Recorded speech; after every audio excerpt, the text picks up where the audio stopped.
The 22nd of June, 1941. Nazi Germany invades the Soviet Union, its ally in the war against Poland. This attack affects not only the course of the Second World War, but also the fate of hundreds of thousands of people living in the territories where the communist dictatorship is replaced by the Nazi regime.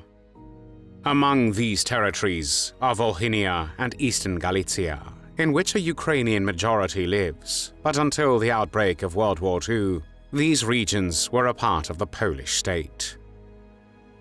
Now, the Ukrainian nationalists seek to create an independent Ukrainian state and attempt to prevent the post-war Polish state from asserting its sovereignty over Volhynia and Eastern Galicia by issuing an order for the general physical liquidation of the entire Polish population. In 1943, the Ukrainians begin attacking the Polish population, committing massacres in numerous villages.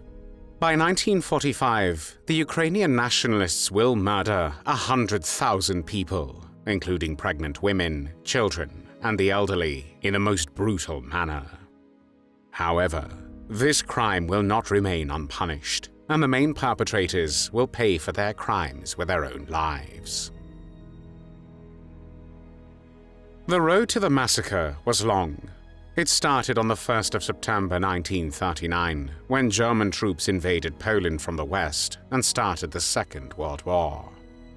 Just over 2 weeks later, on the 17th of September, Soviet forces invaded from the east.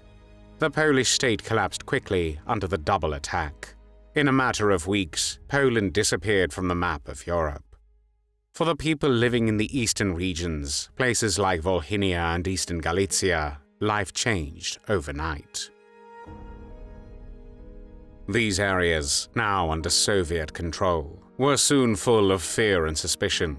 The Soviets began arresting Polish officials, teachers, priests, and landowners. Many were sent to Siberia or executed. The Soviet authorities also tried to destroy any trace of Ukrainian culture and identity. When in June 1941, German troops invaded the Soviet Union, everything changed once again. The Soviets fled, and the Nazis came instead. German occupation created new terror, but Nazis were also looking for local allies.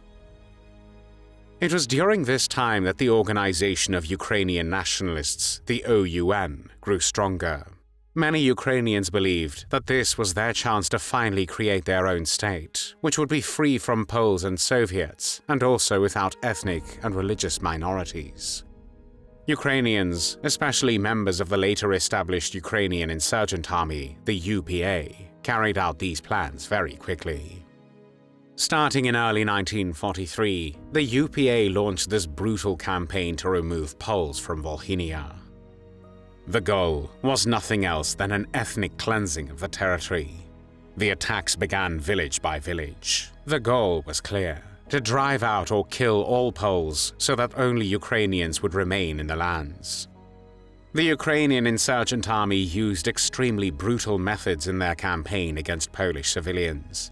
These attacks were designed to terrify and force Polish populations from their homes. Victims often faced horrific violence, including torture and mutilation. Many were killed using primitive farm tools such as axes, scythes, and pitchforks to inflict maximum pain and suffering. Attackers frequently set entire villages on fire, trapping residents inside burning homes or churches. Bodies were often desecrated or left unburied as a terrifying message to survivors.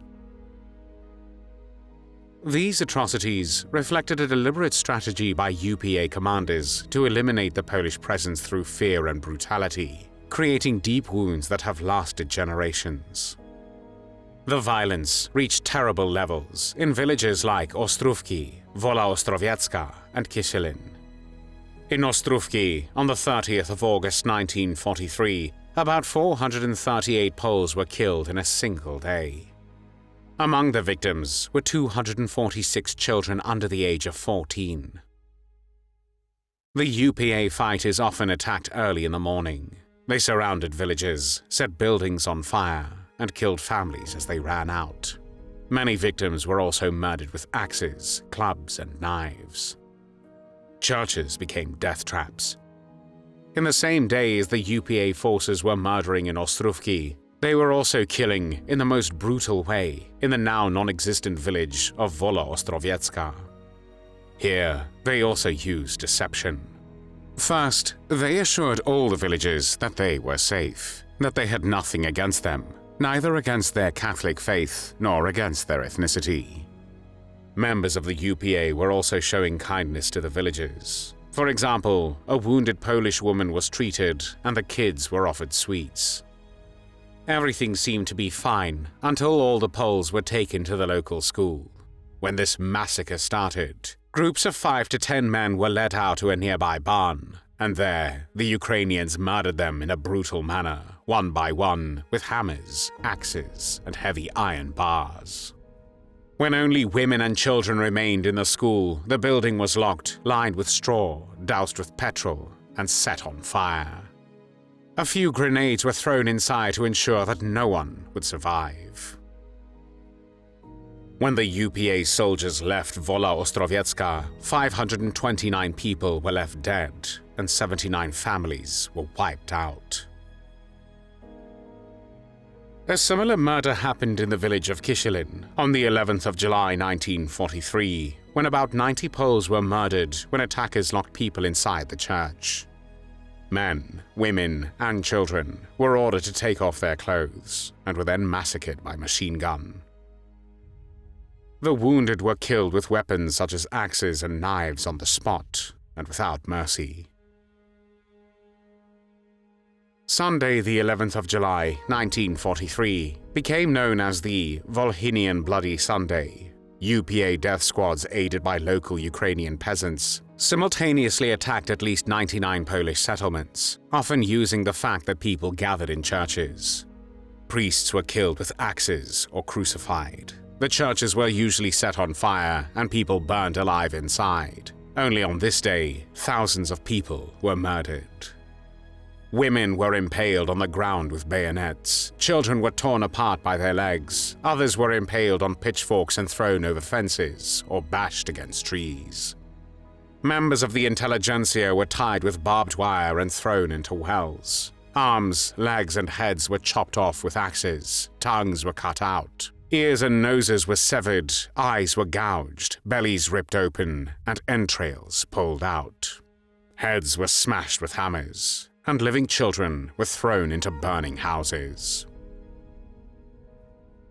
In reaction to the UPA attacks against the civilian population, Polish self-defense centers were created in some places to protect civilians. The most famous defense center was in the settlement of Przebraże, where about 20,000 people gathered behind fortifications, and managed to hold out despite repeated UPA assaults. Another problem for the Poles was that armed defense was difficult, because of the still existing occupation of the territory by Nazi Germany, which actively persecuted the Polish resistance and severely punished the possession of weapons. Despite this, a gunsmith shop was established in Przebraże, where guns were manufactured and captured weapons of various sorts were repaired.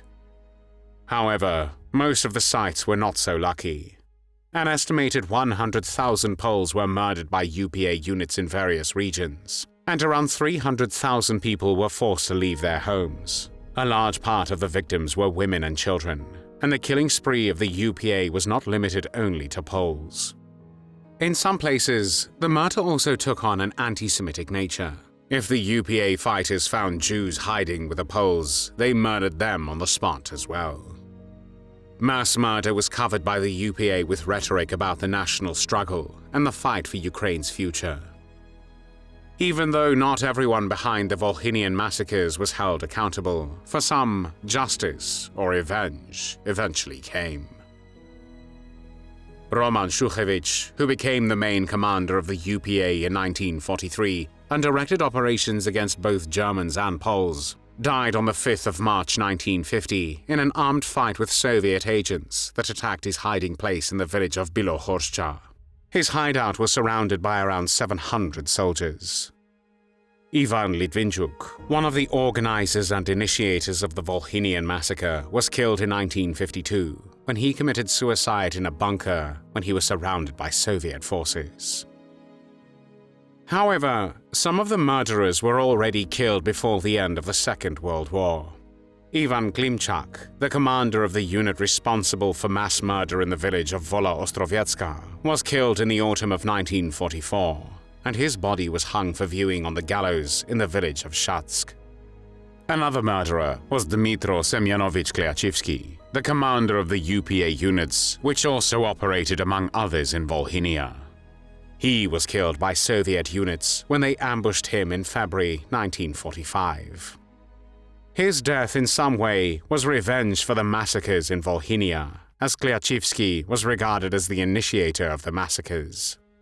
It was his directive, issued in mid-1943, that ordered the extermination of the Polish population across the province. Kliachivsky wrote in this document, "We should undertake the great action of the liquidation of the Polish element. As the German armies withdraw, we should take advantage of this convenient moment for liquidating the entire male population, aged 16 to 60 years. We cannot lose this fight, and it is necessary at all costs to weaken the Polish forces. Villages and settlements situated near the large forests should disappear from the face of the earth." Other perpetrators survived. For example, Mykola Libit, who was an OUN leader who approved the so-called anti-Polish action in Volhynia. He later escaped to the West and worked with the American intelligence.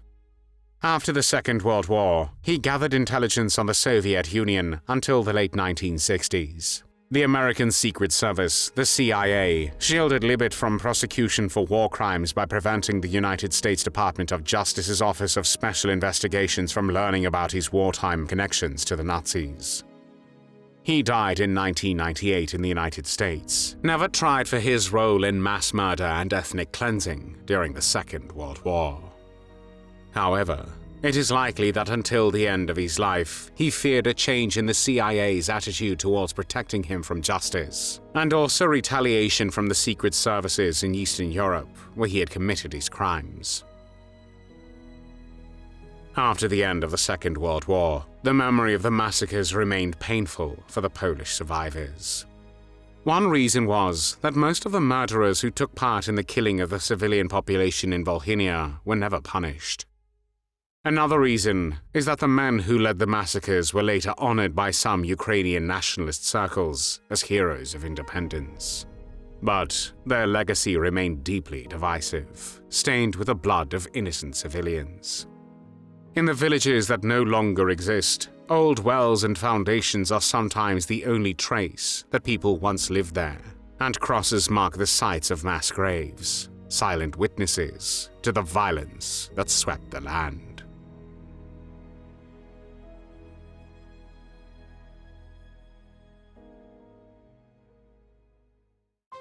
Thanks for watching the World History Channel. Be sure to like and subscribe, and click the bell notification icon so you don't miss our next episodes. We thank you, and we'll see you next time on the channel.